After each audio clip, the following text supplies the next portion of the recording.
أعوذ بالله من الشيطان الرجيم بسم الله الرحمن الرحيم الحمد لله رب العالمين الصلاة والسلام على أشرف الأنبياء والمرسلين خاتم النبيين أبي القاسم محمد وأهل بيته الطيبين الطاهرين المعصومين الذين أذهب الله عنهم الرجس وطهرهم تطهيرا. أما بعد السلام عليكم ورحمة الله وبركاته. Tonight is the 8th day of the month of Holy Ramadan. May Allah subhanahu wa ta'ala accept your amal, your du'as, your supplications in these holy nights. Continuing with our discussions, I like to begin with the dua for the 8th day of month of Ramadan, which is Allahumma rzuqni fihi rahmatal aytam wa it'am at-ta'am wa ifsha as-salam wa suhbat al-kiram bitawlika ya malja al-amilin, in which we make this dua to Allah subhanahu wa ta'ala that, O Allah, on this day please grant me having mercy upon the orphans and serving the food to those who are in need, and greeting the people and accompanying the noble ones out of your favoring, or the shelter of those who are hopeful, or the shelter of those who are of the hopeful ones. With this dua, let's begin. If you remember, a quick recap of what we were discussing last night. Last night, our discussion was in reference to the calamities of the tongue. That one of the favors and the biggest favors of Allah subhanahu wa ta'ala, as we had counted, is this tongue that He has given to us. That this tongue is a tool with which insan can perform the best of the ibadat of Allah subhanahu wa ta'ala, and at the same time insan can perform the worst and the most evil of the acts. Yes. So the same tool could be utilized for both good and the bad.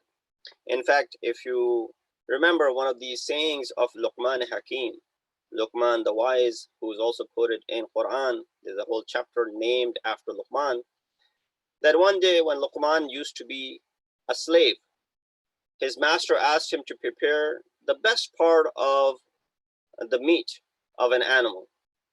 Luqman went ahead and prepared the tongue for it to be served.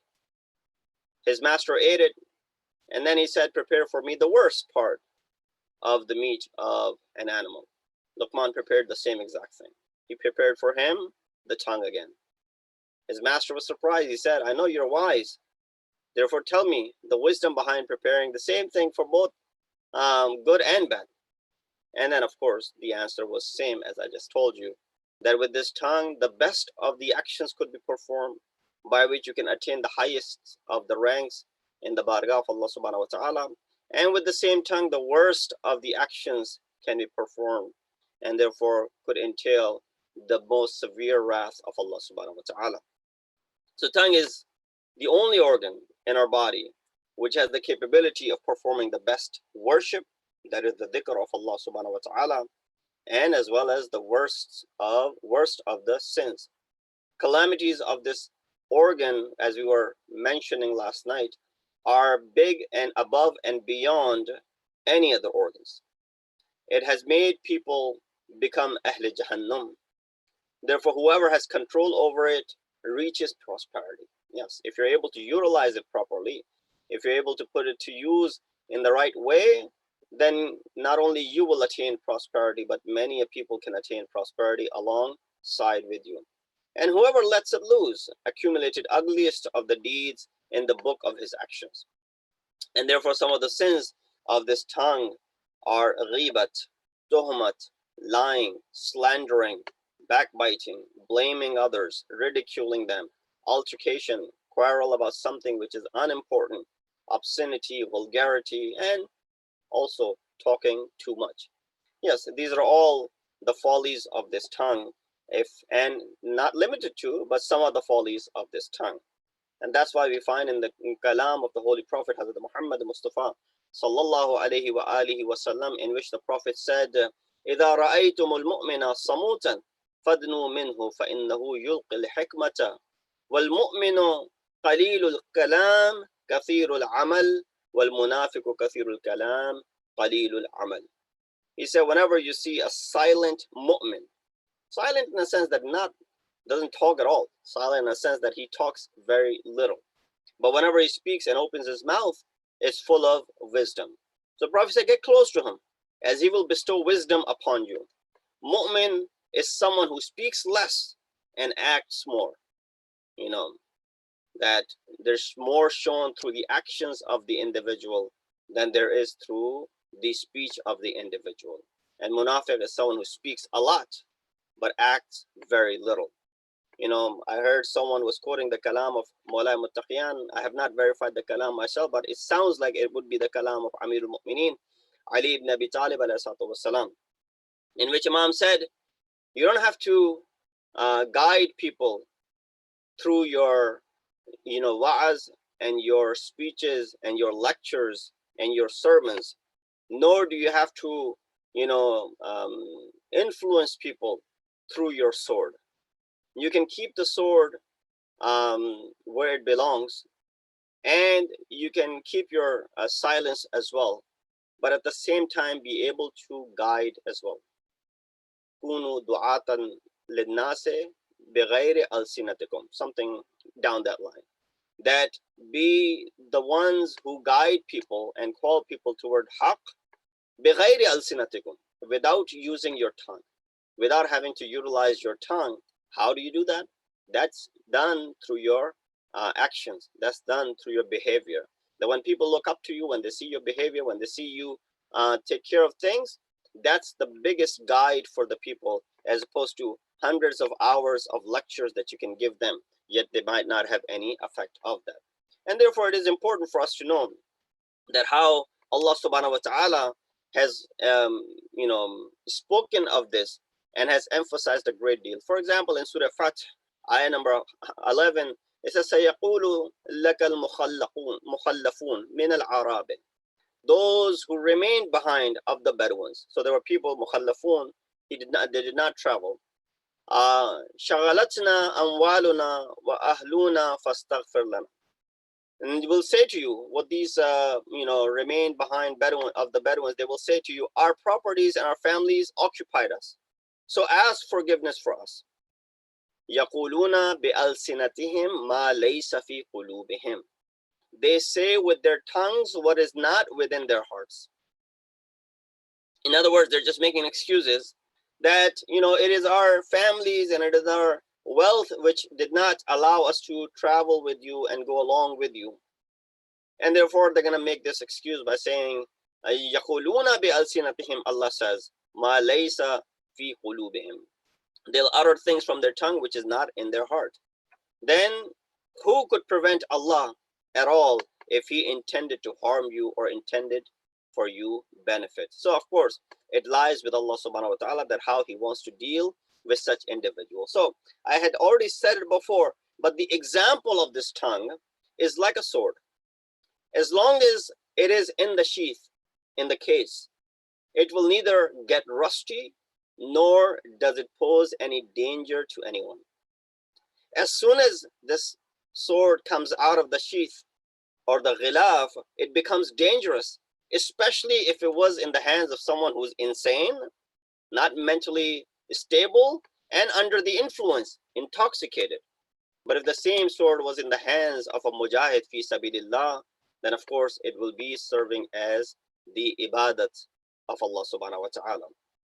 There are many such narrations how Ma'asumeen distance themselves from those individuals who used, bad language. There's a narration, person by the name Umar ibn Nauman narrates from that our sixth Imam, Imam Jafar al-Sadiq alayhi had a companion. And there were all types of people. Here you can understand the mayar of sahabiyat. So they were sahabi of the Holy Prophet. There were good and bad people in him. Just the fact that they were with the Holy Prophet does not mean that they became holy also. No, there were many munafiqeen there. Similarly, there were people in the times of Ma'asumeen who hung out with imams. They benefited from imams, but then they also had other issues. So this person narrates that Imam Sadiq والسلام, he had a companion, and that companion was always with Imam. Wherever Imam would go, you would see this companion along with Imam. Once that companion came along with his ghulam, so this companion of Imam, he also had a servant, and so he brought his servant once while they were going to a marketplace or someplace with Imam والسلام. His servant was approached by a shopkeeper or someone who called his servant, "Oh, so and so, come over here." So the servant ran toward the shop. As he ran towards the shop, he could not hear his master. His master was calling him.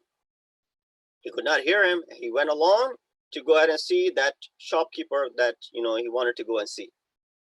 As soon as Imam, along with this companion, arrived at that shop where this slave was standing, this master of the slave, this companion of our sixth Imam, he shouted at him. He yelled at him, and he used foul language, cursing him as well as his mother. Imam والسلام, was surprised and looked at this man, and he said such words. Upon hearing this, Imam became very upset. Umar ibn Nu'man narrates that this man was never seen with Imam until his death.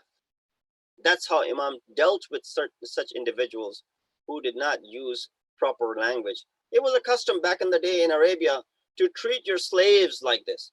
So it wasn't that he was speaking to someone of his own caliber, but Imam said, no, everyone is equal in the sight of Allah subhanahu wa ta'ala regardless. But to use such language toward any individual is not permissible, whether that person is a slave or a child or an adult. So therefore, this is understood how the usage of this tongue and how Masumin alayhi salatu wasalam dealt with it. And therefore, from here we understand that the root of why danger of tongue is superior to others was mentioned last night. I wanted to just continue on with this discussion so we can bring it toward a close and toward an end.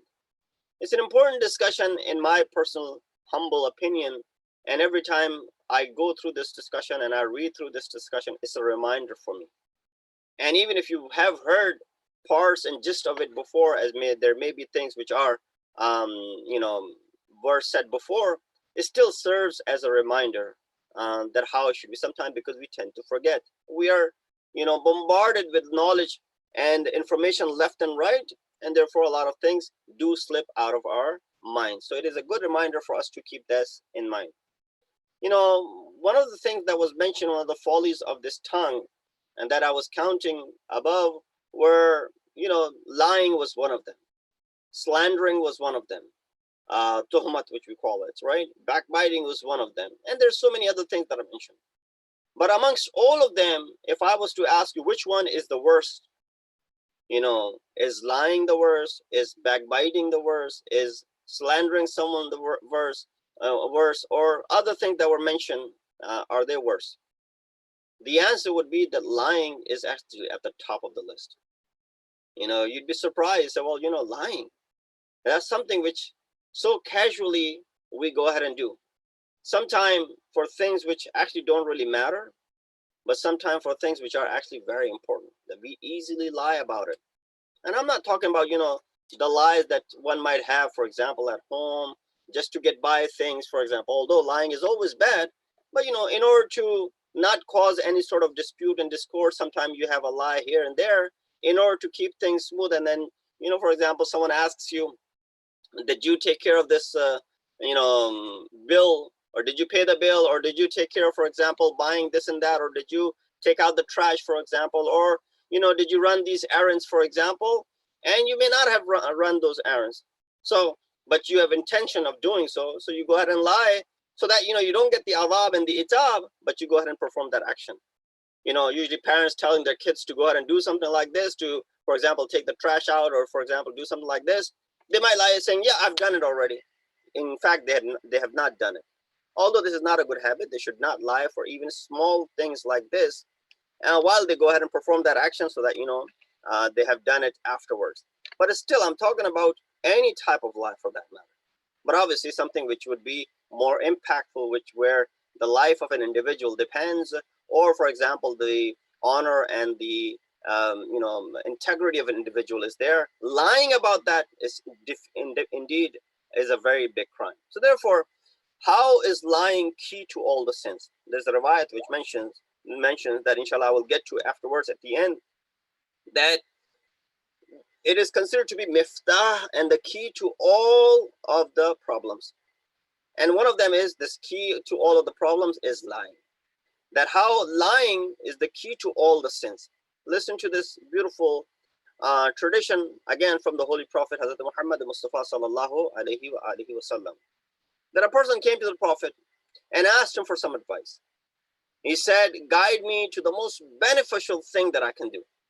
Again, people, they wanted to benefit from the Holy Prophet. And the beauty was that Ma'asumin, whenever someone would approach, they wouldn't have to spend hours and hours in their company to learn something from them. Even a sentence or two, a minute or two would be enough for their guidance for the rest of their lives. Yeah, we find there were so many people, because of the hypocrisy in them, they could not benefit anything from the Holy Prophet and the wujud of the Holy Prophet. So he asked Prophet, what is the most beneficial thing that I can do?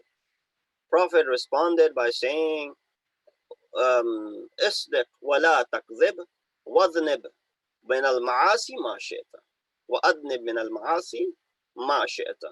He said, be truthful and never lie, and then commit any sins that you want to.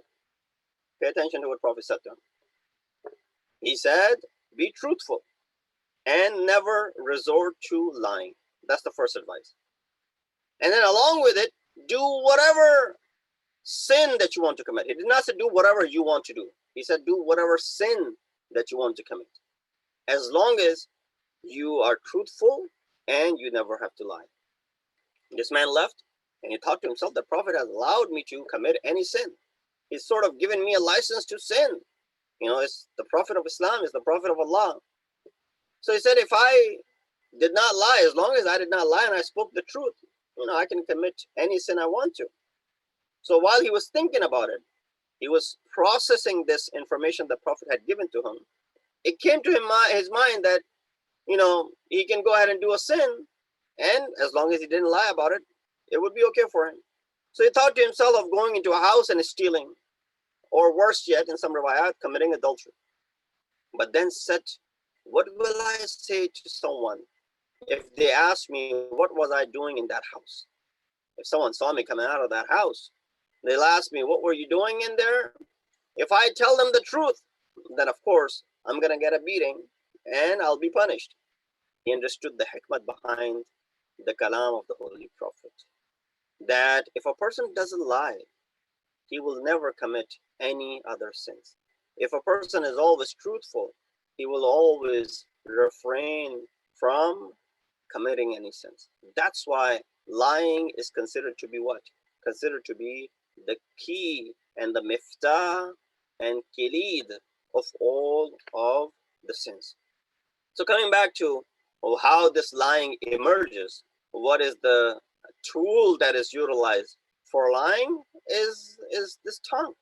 And that's why the root of why danger of tongue is superior to others is quite obvious. One of the reasons why it is easy is because, tongue has always been in the possession of insan. And I'm not talking about tongue in comparison with other organs. You say, well, other organs have always been in possession of insan as well. But we already mentioned last night how the crime of other organs is limited, where the crime of tongue is unlimited. If I was to commit a sin through my ears, through my eyes, it will only have effect on me at a personal level.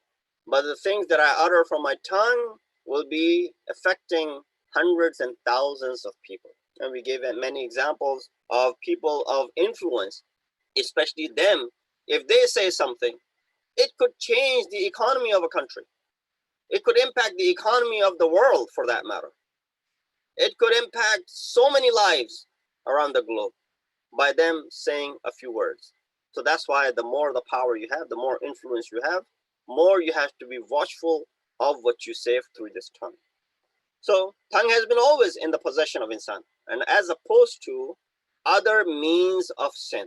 other elements of sin, which weren't there over the years, but they have only appeared in the recent time.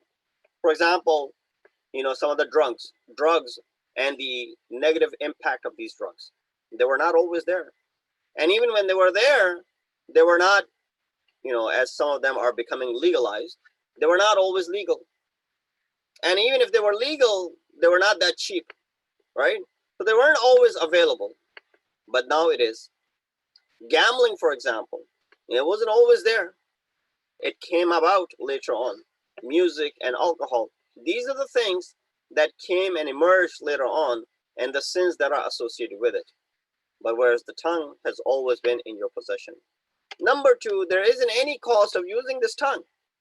Usually the other sins have expenses attached with them. So alcohol, gambling, drugs, music, all of these other things which may lead to haram or themselves may be haram, there's a cost that is associated with it. You can't gamble without any money, right? You can't drink alcohol if you don't have money. You can't listen to haram music if you don't have money to purchase that music, or to buy the device in which you will listen to this music, for example, or to play those instruments which are not permissible.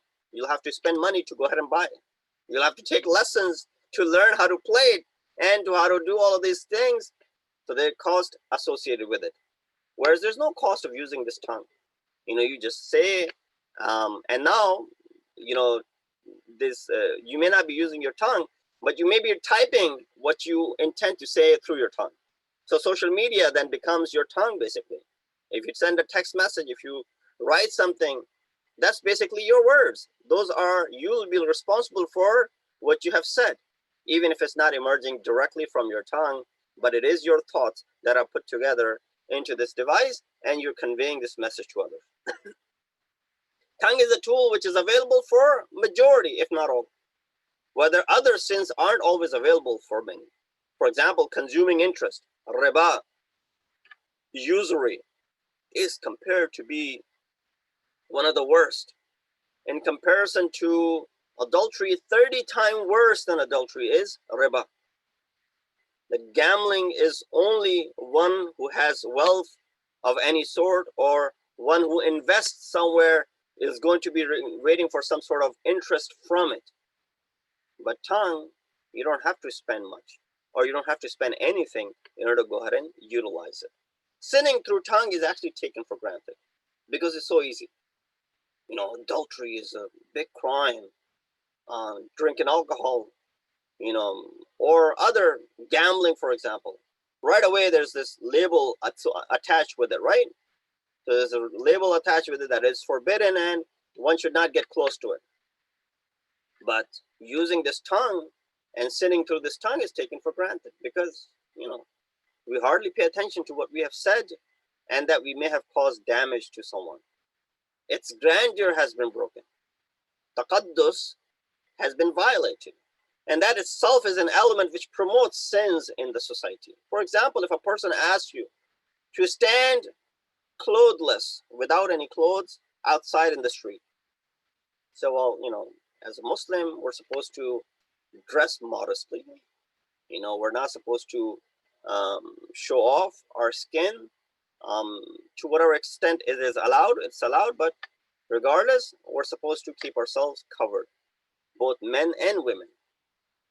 A little bit more for the women because of their head covering and everything, but for men as well, they should not be revealing their body parts.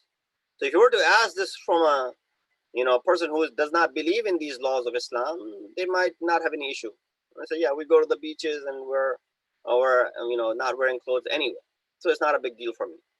But even if you were to ask that person to stand clothless in front of a public gathering, that person would not sign up to that. And so, well, only for a couple of minutes. I said, would not do it. We all feel a little bit of dignity and honor in ourselves, right? But ask the same people to make others and to strip others of their clothes with their tongue, with the backbite that they do, they will do it without any hesitation. That's the effect of it. That when you utter words about someone, when you slander someone, when you backbite someone, when you utter things which are lie and associate them with them, you're basically stripping them of their clothes. While you yourself do not see yourself stripping and standing in front of public, but you would go ahead and easily do that for others because of the taqaddus of sinning with the tongue is gone. Whereas there is still a taqaddus of not committing those crimes and those sins which I mentioned before. And there's a beautiful hadith in this reference from Hazrat Isa والسلام, which I have mentioned before, so I'll skip through it and hopefully just relying the fact that you guys remember it. That tradition which I was referring to, that I mentioned that lying is the key to all of the evils.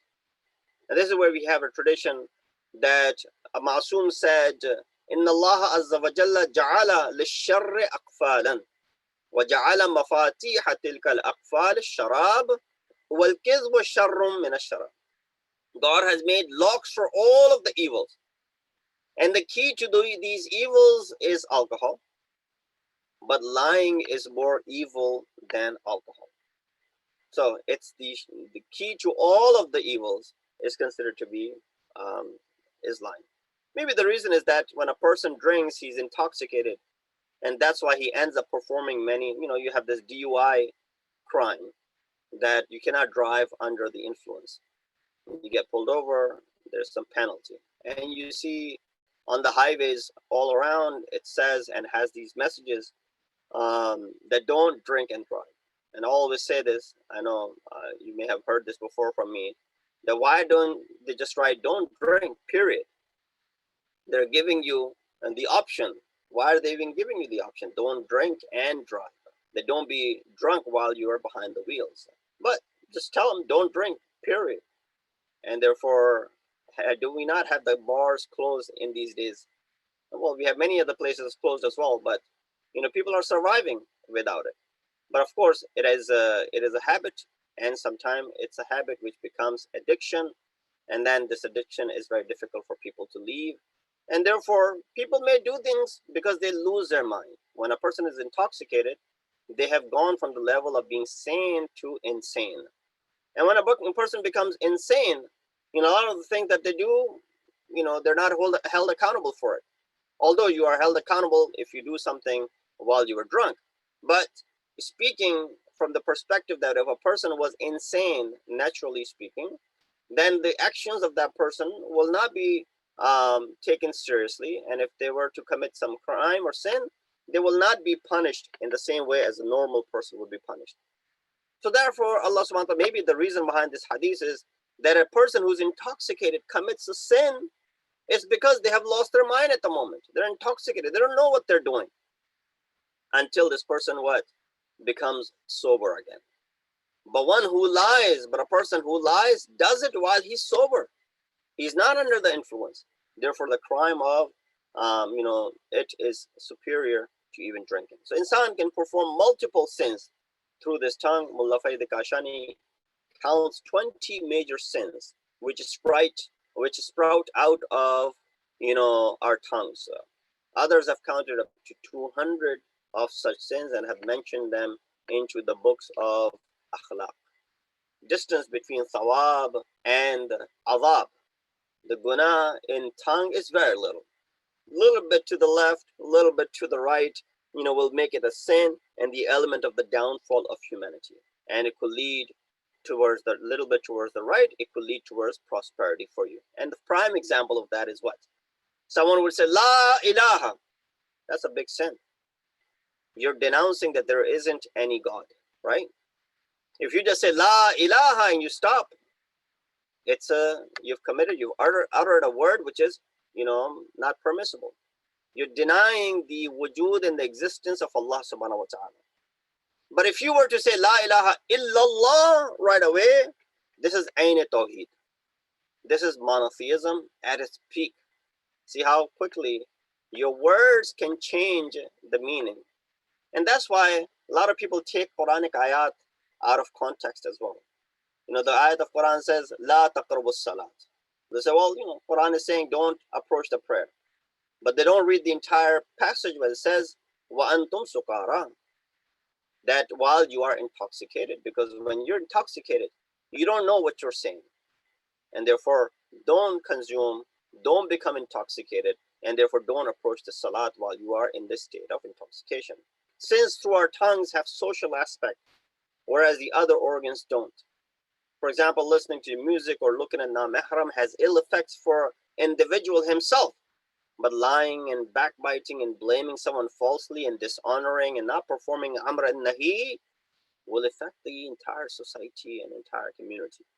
So therefore, they're more devastating aspects and the effects of it. This is why Amir al-Mu'mineen, Imam al-Muttaqeen Ali ibn Abi Talib, in that famous khutbah of his khutbah al-Muttaqeen, which I have spoken for you, for many, many years behind that pulpit, standing for Jummah khutbah. Imam, when he speaks of the attribute of Muttaqeen, he says, فَالْمُتَّقُونَ فِيهَا هُمْ أَهْلُ الْفَضَائِلِ وَمَنْطِقُهُمُ الصَّوَابِ. That according to him, the muttaqun, or those who are the pious ones, they are those who possess virtues and their mantiq and their speech is without any error. Here we'll mention 4 cures for this deadly disease.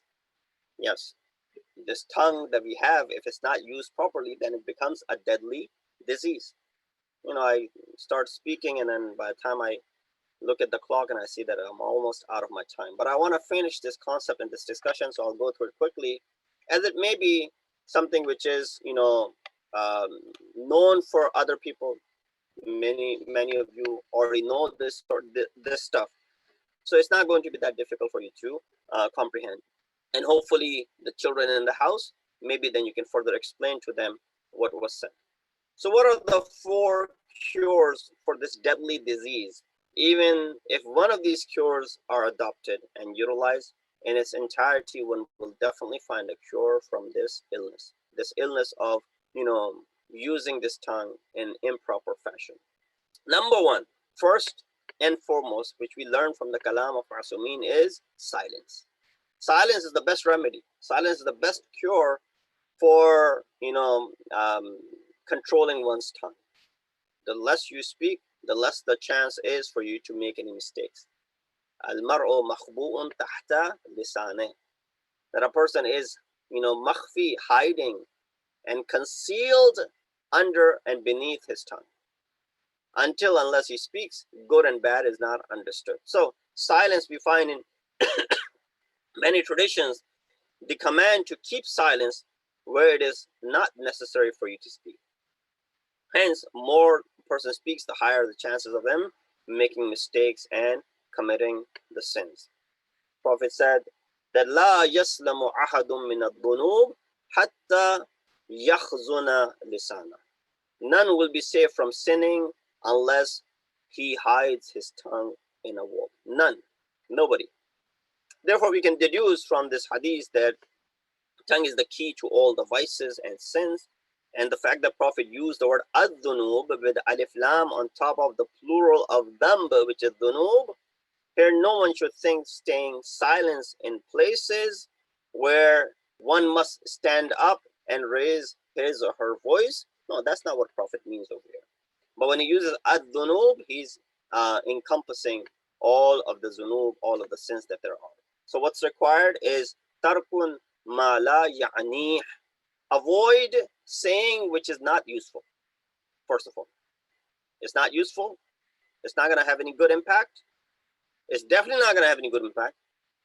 But it's still, you go ahead and say it. Well, I'm not going to let the opportunity go past. I have this opportunity to say something, to score some points. I'm going to go ahead and say it. No. Tarkun ma la ya'ni. Avoid saying which is not useful and which is not necessary to be said. If anything, it's only going to annoy the person in front of you. It's only going to bother them. It's only going to be bothersome to them. This is where Amir al-Mu'mineen says, Al-mar'u makhbu'un tahta lisan, as I said before. He's hidden beneath his tongue. Because if he opens his mouth, his virtues and vices are recognized. So, إِذَا تَمَّ الْعَقْلُ نَقَصَ الْكَلَامِ. As this is one of the signs of the completion of your aql. That hadith says, the wiser a man is, the less talkative he will be. That's one of the signs of someone's intelligence, that the less they speak, the lesser they talk. And this is where they are carrying with them this immense amount of knowledge. Second is first think, then talk. Yes, it's again easy said than done. And we want to just say something. Don't want to lose the opportunity. No, it says tafakkur qabla talaffuz, that you think and you contemplate before you go ahead and spell it out. Another cure for this illness is thinking before talking. It is a complete manifestation of the kalam. Less or selective speech is a pearl, right? You've heard that? The less or selective speech is a pearl. Therefore, there are a couple of narrations in this reference where Imam compares a mu'min and a munafiq. I'll skip through those narrations. Number three, one should be wary of being washed at all times. Yes. Sometimes we tend to forget. Alam ya'lam bi anna Allah yara. You do not know that Allah subhanahu wa ta'ala is watching over them. So when we say something, even if nobody's watching, who's watching? Allah subhanahu wa ta'ala is watching.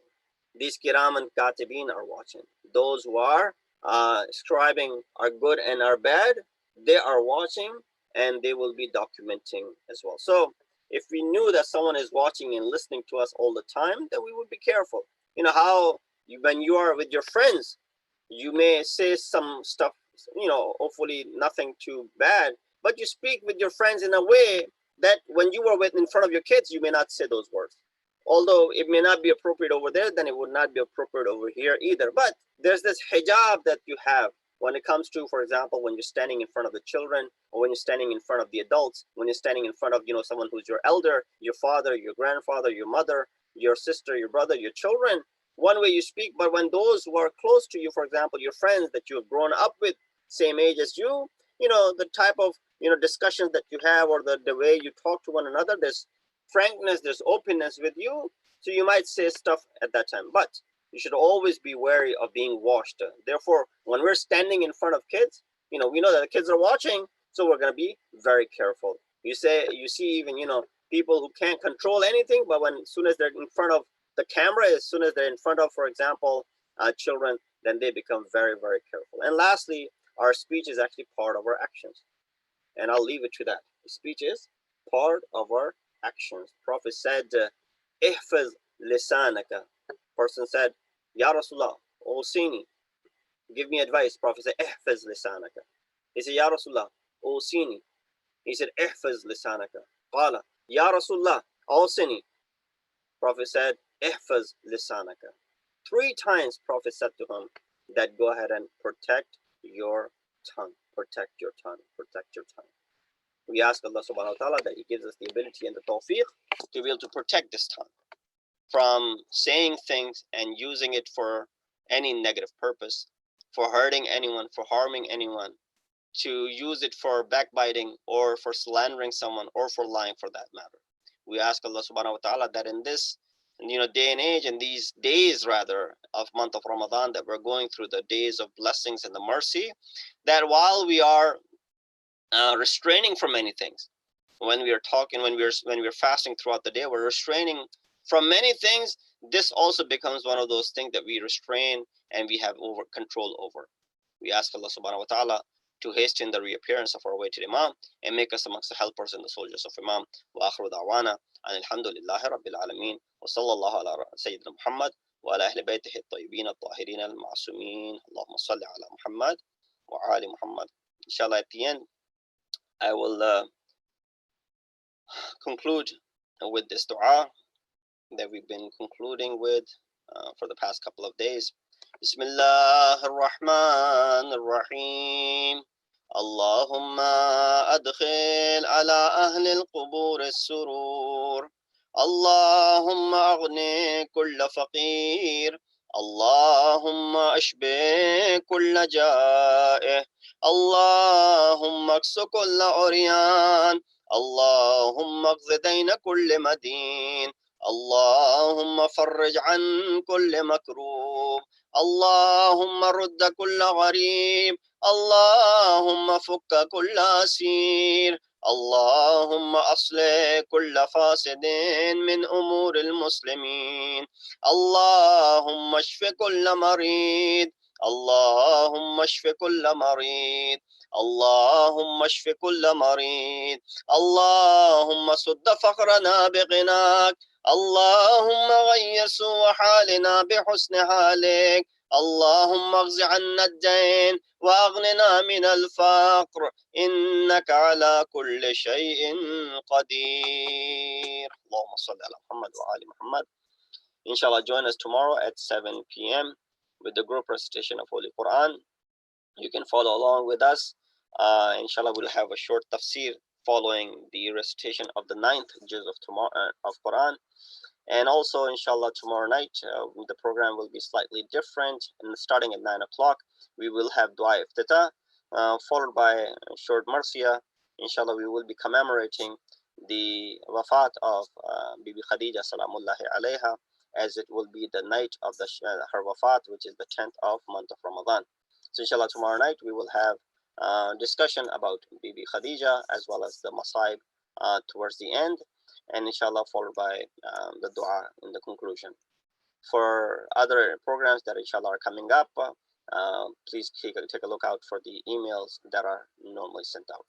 وآخر دعوانا الحمد لله رب العالمين. السلام عليكم ورحمة الله وبركاته.